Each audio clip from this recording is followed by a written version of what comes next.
anak-anak hebat semuanya. Hari ini kita akan beribadah bersama Miss Ika dan juga Miss Evi. Mari sama-sama kita siapkan hati kita untuk menyembah Tuhan di pagi hari ini.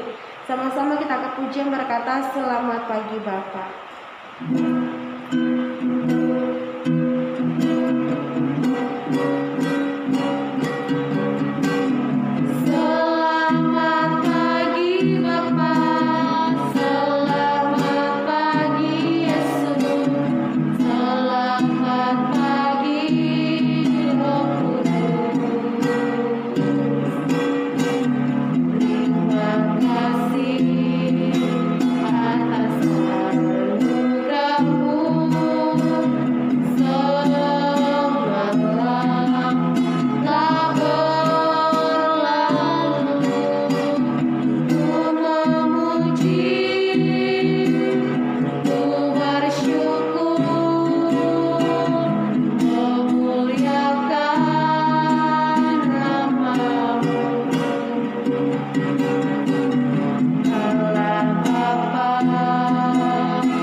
Tuhan Yesus, terima kasih buat pagi hari yang indah ini. Kami mengucap syukur buat kasih dan penyertaan-Mu dalam kehidupan kami, Bapa. Kami bisa ada sebagaimana kami ada di saat ini. Kami percaya itu semua karena Engkau, Tuhan. Dan saat ini, sebelum kami mulai setiap aktivitas kami di hari ini, Tuhan Yesus, kiranya Kau memberkati ibadah yang akan kami laksanakan. Biarlah kami ibadah yang kami laksanakan di pagi hari ini dapat berkenan di hadapan-Mu, Bapa. Terima kasih Bapa yang baik. Inilah doa kami, inilah ucapan syukur kami. Di dalam nama Tuhan Yesus Kristus kami berdoa dan mengucap syukur. Haleluya, amin. Oke anak-anak semuanya, mari sama-sama kita angkat satu pujian yang berkata, hari ini harinya Tuhan. Anak-anak yang di rumah menyanyi sambil tepuk tangan. Hari ini harinya Tuhan, harinya Tuhan.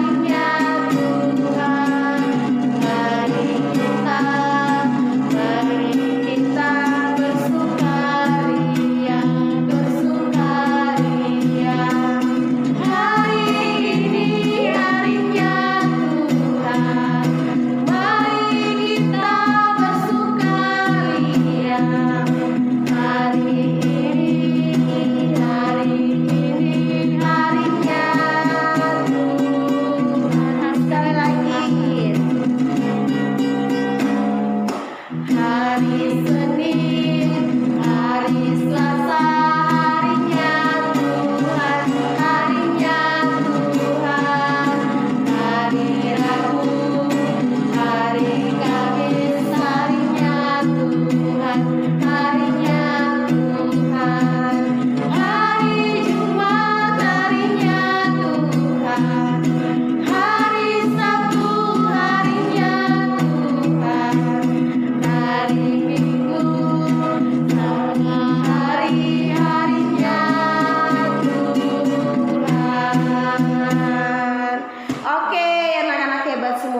masuk di dalam firman Tuhan.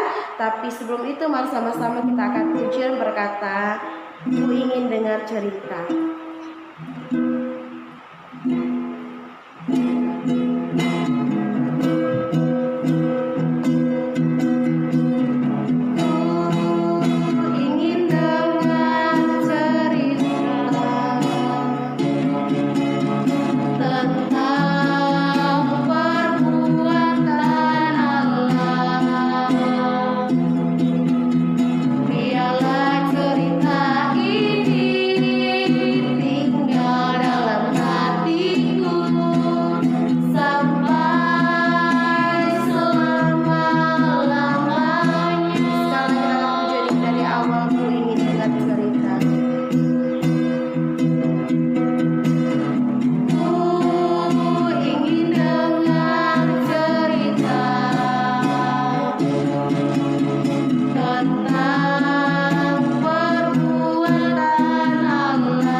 Diberkati Tuhan, sebelum kita mendengarkan cerita tentang firman Tuhan, mari kita berdoa. Tuhan Yesus yang baik, terima kasih untuk kesempatan di saat ini. Kami anak-anak-Mu akan membaca dan mendengarkan kebenaran firman Tuhan. Biarlah Roh Kudus bekerja di setiap kami, memampukan kami selaku anak-anak-Mu, supaya kami boleh melakukan firman-Mu dalam kehidupan kami. Kami boleh tumbuh jadi anak-anak yang takut Tuhan, anak-anak yang taat, dan anak-anak yang siap jadi teladan. Dalam nama Tuhan Yesus kami berdoa dan bersyukur. Haleluya, amin. Oke, anak-anak yang diberkati Tuhan, hari ini Miss Evi akan membawakan sebuah cerita tentang pengorbanan. Anak-anak di satu sekolah minggu, guru sekolah minggu ini mencoba membawakan sebuah cerita kepada anak-anak sekolah minggu. Dan cerita ini mengisahkan tentang sepasang suami istri yang berlayar menggunakan kapal laut. Suatu ketika sementara mereka sedang berlayar menggunakan kapal laut, mereka mendengarkan kabar bahwa kapal laut yang mereka tumpangi ini akan tenggelam karena terjadi ledakan di bagian mesin kapal. Lalu mereka terpaksa harus segera menyelamatkan diri dengan meninggalkan kapal tersebut. Lalu mereka mencoba mencari dan menemukan satu buah sekoci tersisa. Ternyata anak-anak, sekoci yang akan mereka tumpangi ini hanya bisa memuat satu orang saja. Lalu sang suami ini cepat-cepat melompat dan berenang menuju ke sekoci tersebut, meninggalkan istrinya di kapal sambil istrinya melihat suaminya dari jarak jauh dari atas kapal itu, lalu berteriak. Ya, ketika guru ini menceritakan istrinya berteriak, lalu guru ini mulai bertanya kepada murid-muridnya yang ada di situ. Guru bertanya, tiba-tiba anak-anak, kata-kata apa yang akan diteriaki oleh istrinya? Lalu banyak sekali anak-anak yang berbicara, yang menjawab pertanyaan guru ini dengan mengatakan pasti istrinya akan teriak kepada suaminya bahwa aku benci kamu, kamu itu kejam, kamu itu egois, kamu tidak tahu malu. Bahkan kata-kata yang sungguh tidak enak mereka mulai menjawab satu-satu, ya. Karena mungkin mereka merasakan bagaimana perasaan seorang istri yang ditinggalkan suaminya di kapal yang siap tenggelam itu. Lalu ketika guru mulai mendengarkan jawaban anak-anak satu persatu, ternyata guru ini memperhatikan ada satu anak yang diam saja dan tidak mau menjawab apa-apa. Lalu guru ini mulai mendekati sang anak tersebut dan bertanya, kira-kira apa jawabanmu? Kenapa kamu tidak menjawab sama seperti temanmu yang lain? Lalu anak ini dia mulai mengeluarkan pendapatnya. Dia katakan bahwa guru, saya yakin si istri pasti akan berkata, pasti akan berteriak kepada suaminya bahwa tolong jaga anak-anak kita baik-baik. Lalu guru ini sangat terkejut. Kemudian guru ini bertanya kepada anak tersebut, apakah kamu sudah pernah mendengar cerita ini? Anak itu bilang tidak. Dia menggelengkan kepalanya dan mengatakan bahwa belum pernah. Tetapi dia bilang bahwa itu yang dikatakan oleh mama saya sebelum dia meninggalkan saya, sebelum dia meninggal karena penyakit kronis. Lalu anak-anak guru yang sedang bercerita ini menatap semua anak-anak yang ada di dalam ruangan tersebut dan menjawab bahwa jawaban ini benar. Kapal itu benar-benar tenggelam dan suami ini membawa pulang anak mereka sendirian. Dan istrinya ikut tenggelam bersama dengan kapal tersebut. Bertahun-tahun kemudian sang suami ini meninggal. Lalu anak itu menemukan buku harian ayahnya. Di sana dia menemukan kenyataan bahwa ternyata saat orang tuanya naik kapal pesiar itu, naik kapal laut itu, ibunya ini sudah menderita penyakit kronis dan segera meninggal. Nah, karena itulah di saat keadaan darurat tersebut, kapal hampir tenggelam, ayahnya memutuskan mengambil satu-satunya kesempatan untuk tetap bertahan hidup dan bisa memelihara anak-anaknya. Kemudian dia menuliskan di akhir kisah yang dia tuliskan di buku harian itu, dia mengatakan bahwa betapa aku berharap untuk mati di bawah laut bersama denganmu, tapi demi anak kita aku harus membiarkan kamu tenggelam. Demi anak kita aku harus membiarkan kamu tenggelam sendirian untuk selamanya di bawah sana. Lalu cerita ini selesai anak-anak, dan ternyata seorang anak yang diam dalam cerita tadi, ya, itu adalah sang anak yang dikisahkan dalam cerita tersebut. Jadi itu pengalaman pribadi anak tersebut yang coba dikisahkan oleh gurunya. Nah, anak-anak yang diberkati Tuhan, dari cerita ini kita bisa melihat betapa besar pengorbanan orang tua kepada diri kita. Ya, orang tua itu rela memberikan apa saja kepada anak-anaknya asalkan anak-anaknya tetap bahagia, anak-anaknya tersenyum, anak-anaknya senang, anak-anaknya menikmati semua yang harus mereka nikmati. Ya, ada 10 hak anak. Pasti semua anak-anak pasti akan orang tua pasti menginginkan anak-anaknya merasakan semua hak-hak dalam hidup mereka. Orang tua ini pasti akan kerja keras, pergi pagi, pulang malam, ya, pasti akan mengambil banyak resiko, pasti akan lebih memilih mereka yang sakit ketimbang anak-anaknya yang sakit, pasti lebih memilih mereka terluka ketimbang anak-anaknya terluka. Orang tua itu pasti memilih jalan yang walaupun sulit, yang penting anak-anaknya itu merasa bahagia. Ya, jadi sebagai anak-anak coba kita perhatikan papa mama kita, ya, mereka rela mengorbankan apapun yang mereka miliki untuk kita sebagai anak-anak, untuk kita merasakan betapa indahnya menikmati hidup ini, karena papa mama itu pasti akan memberikan apapun buat kita. Kalau kisah pengorbanan yang lain, anak-anak coba kita perhatikan di pandemi COVID-19. Begitu banyak dokter, begitu banyak perawat yang tetap bekerja, bahkan ada yang belum bertemu dengan anak-anaknya. Yang penting mereka bisa menolong pasien-pasien COVID dan tetap sembuh. Kita bisa lihat berapa banyak mereka yang berkorban, ya, bahkan ada yang sampai meninggal dunia. Itu karena apa? Mereka berkorban untuk memberikan kehidupan bagi orang lain, walaupun mereka terpaksa harus kehilangan kehidupan mereka, bahkan mungkin keluarga mereka akan sedih dan lain sebagainya. Ini bentuk-bentuk pengorbanan orang tua kepada anak, pengorbanan orang lain kepada sesamanya demi melakukan tugas yang sedang Tuhan percayakan dalam hidupnya. Papa mama tetap mencintai kita, mengasihi kita, melakukan apa saja untuk kehidupan kita, karena papa mama menjalankan apa yang Tuhan berikan buat mereka, kepercayaan yang sedang Tuhan berikan. Sama para dokter mengerjakan tugas mereka, itu kepercayaan yang sedang Tuhan berikan. Guru-guru harus tetap mengajar walaupun COVID-19. Itu karena apa? Karena menjalankan kepercayaan yang Tuhan berikan dalam hidup kita. Nah, sekarang kita sebagai anak-anak juga harus menjalankan tugas dan kewajiban kita sebagai anak-anak.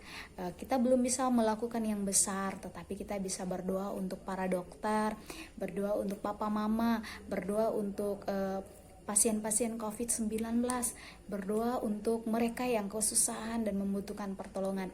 Nah, kita berdoa saja untuk mereka. Dengan berdoa itu kita sudah mengambil bagian paling penting untuk melakukan tugas mulia yang Tuhan mau dalam hidup kita. Anak-anak yang diberkati Tuhan, pengorbanan terbesar dari semua pengorbanan yang ada di dunia ini.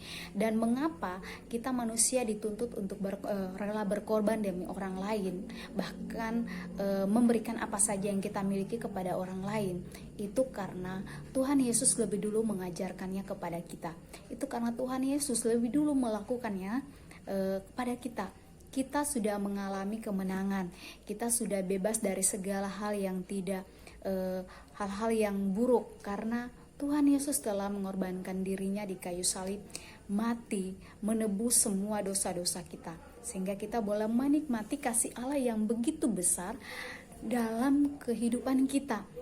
Anak-anak yang diberkati Tuhan, kemenangan-kemenangan yang kita peroleh dalam hidup kita berupa kesehatan, berkat, kemudian nafas hidup, kemudian kita bisa sekolah, itu semua berkat-berkat seperti itu semua kita miliki karena kemenangan yang Tuhan berikan secara cuma-cuma lewat pengorbanannya di kayu salib.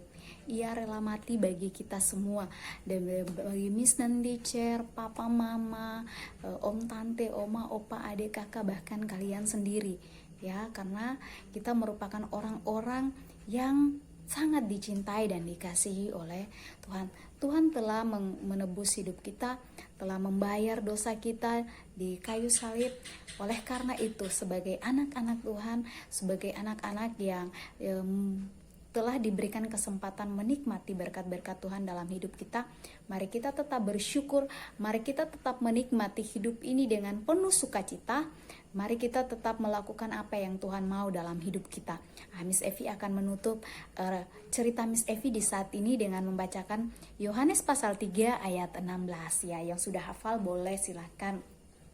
Karena begitu besar kasih Allah akan dunia ini, sehingga Ia telah mengaruniakan anaknya yang tunggal, supaya setiap orang yang percaya kepadanya tidak binasa, melainkan beroleh hidup yang kekal. Amin. Untuk kebenaran firman Tuhan, anak-anak, mari kita berdoa. Tuhan Yesus yang baik, terima kasih. Kami boleh belajar tentang pengorbanan Tuhan Yesus di kayu salib untuk menebus dosa-dosa kami. Dan kami boleh belajar dari cerita yang sudah kami dengar bahwa orang tua akan memberikan apapun untuk anak-anaknya, boleh menikmati kasih sayang, boleh menikmati indahnya hidup ini. Kami berdoa Tuhan, biarlah kami sebagai anak-anak terus bersyukur atas semua cinta yang boleh kami rasakan dari papa mama kami, atas semua cinta yang Tuhan berikan dalam hidup kami. Kami saat ini datang masih terus berdoa untuk pandemi COVID-19 yang terus terjadi di Indonesia. Bapa di sorga memberkati supaya apapun yang boleh dilakukan para dokter, semuanya boleh berjalan dengan baik. Dan berkati papa mama kami yang bekerja sebagai tenaga medis, supaya mereka boleh bekerja untuk melakukan yang terbaik. Dan berkati mereka dengan imun tubuh yang baik. Semua yang terbaik dari Tuhan menjadi bagian mereka. Lindungi papa mama kami yang bekerja di kantor-kantor pemerintahan, supaya boleh tetap dilindungi dalam pertolongan Tuhan. Para pasien COVID-19, Tuhan boleh berikan imun tubuh yang baik buat mereka, supaya mereka semua boleh sehat kembali dan aktivitas seperti biasanya. Terima kasih Tuhan, berkati kami, keluarga kami dengan kesehatan, dengan kekuatan. Hikmat-hikmat yang dari Tuhan menjadi bagian kami semua. Biarlah kami boleh menikmati hidup ini dengan penuh ucapan syukur.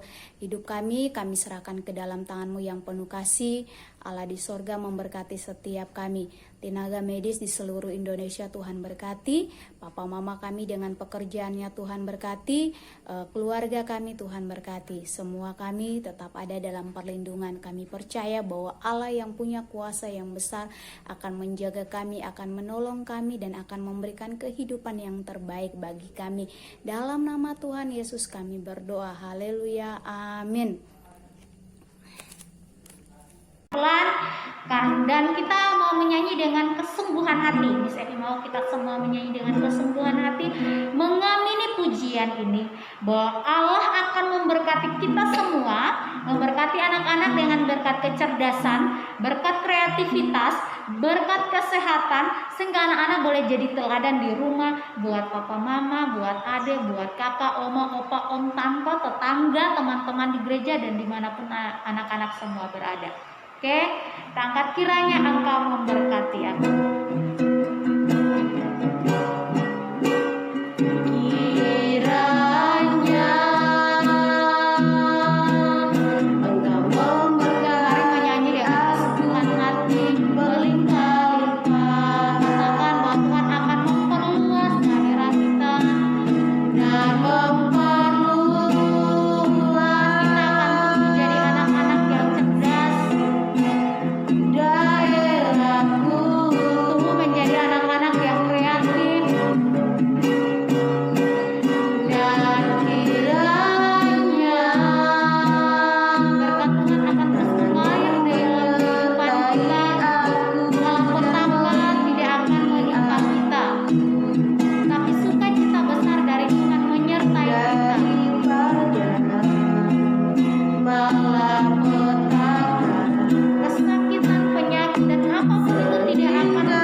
memberkati setiap guru-guru kami supaya tetap semangat, tetap sehat, tetap berkreativitas, tetap ada dalam takut akan Tuhan untuk mendidik, membimbing kami walaupun pembelajaran masih dilakukan secara daring.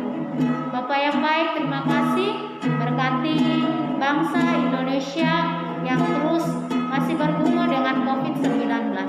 Berkati pemerintah dari pusat sampai ke desa-desa, biarlah semua program untuk penanganan COVID-19 boleh dilakukan dengan penuh tanggung jawab dan takut akan Tuhan. Semua masyarakat boleh menikmati penggunaan anggaran yang dikhususkan untuk COVID untuk bantuan kepada masyarakat yang merasa kesulitan. Dan kami berdoa Tuhan memberkati tenaga medis, tenaga kesehatan, dan semua terkait di dalamnya dalam penanganan COVID-19. Biarlah mereka juga tetap bekerja dengan kesehatan yang dari Tuhan, dengan kekuatan, dengan kemampuan yang dari Tuhan. Memberkati setiap masyarakat yang ada supaya boleh patuh terhadap aturan yang boleh diberikan oleh pemerintah untuk tetap jaga jarak, pakai masker, rajin cuci tangan, dan lainnya yang boleh membantu mengurangi angka peningkatan COVID di Indonesia. Dan berdoa bagi seluruh anak-anak Tuhan di seluruh dunia yang terus merasakannya, biarlah mereka terus bersyukur dan menikmati berkat-berkat Tuhan, karena kami percaya bahwa Allah kami adalah Allah yang sama seperti yang diyakini oleh Yabes, dan akan memberkati setiap kami, semua anak-anak Tuhan di seluruh dunia. Terlebih khusus bagi kami yang ada di Tobelo, dan terlebih khusus bagi kami anak-anak Manggala Perkasa, memberkati setiap kami supaya ketika COVID ini berakhir, kami boleh tiba di sekolah dengan penuh sukacita dan rasa syukur karena Tuhan memberkati dan menolong kami. Dan biarlah semuanya boleh terjadi dalam kehidupan kami hanya untuk hormat dan kemuliaan nama Tuhan. Dalam nama Tuhan Yesus yang baik, kami bersyukur dan berdoa. Haleluya, sama-sama katakan amin. Terima kasih.